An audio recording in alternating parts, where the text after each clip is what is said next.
There is something called as a pineal gland. Various aspects of yoga or sadhana of yoga is to move it little down, south, it's called, moving it south.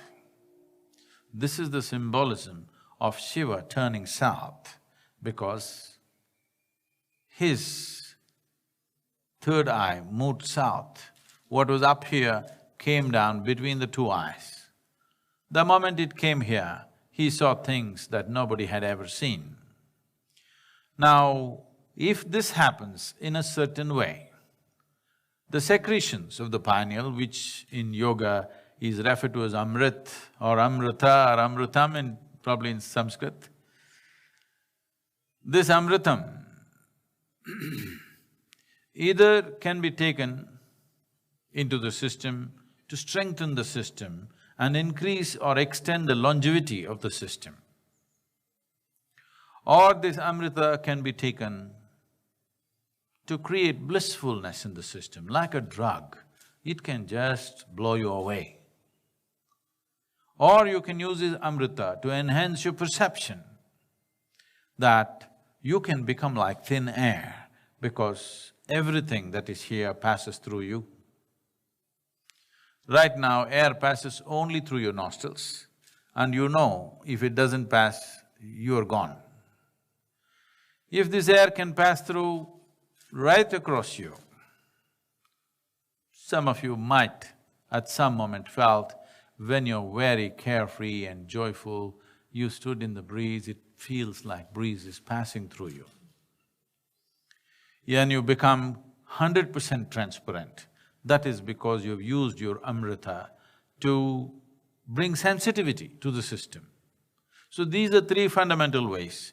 One is to strengthen the body, to make it like a rock, which will give a certain longevity to that person, which is considered superhuman by most people.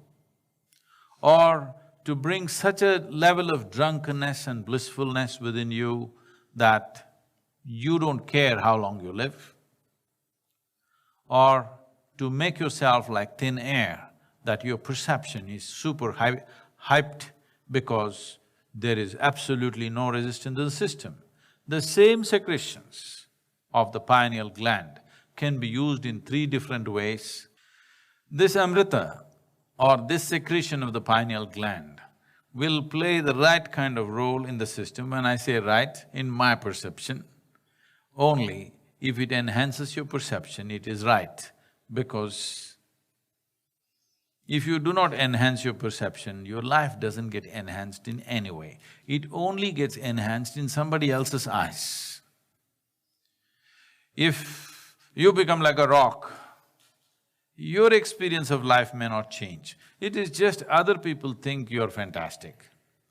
Well, we could have made a statue out of you and you would have been a rock. Anyway, we didn't need a human being to become like a rock. If you have a rock for a brain, this will be the problem. You're always thinking, which is a bigger rock than you, which is a smaller rock than you. Your entire life goes into this as to which is superior, which is inferior, which is better, which is worse. Endlessly you will be comparing yourself because this is the nature of a rock. This is the nature of physical reality. Once you identify yourself with physical reality, which is better, which is worse, is a natural process of thought. Only if you transcend that, can you be free from this as to which is better and which is worse.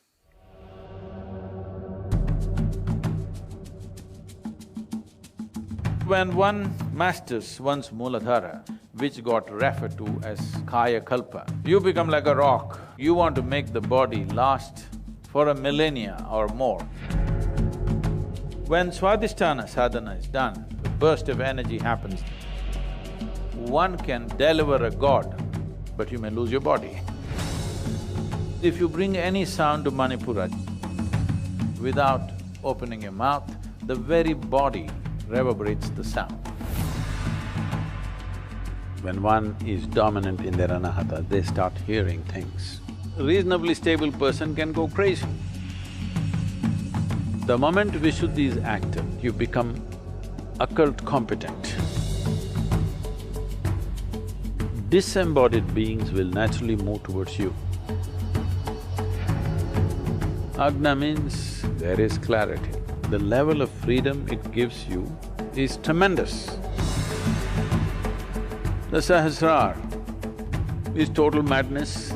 The moment energy stirs Sahasrar, you drip ecstasy.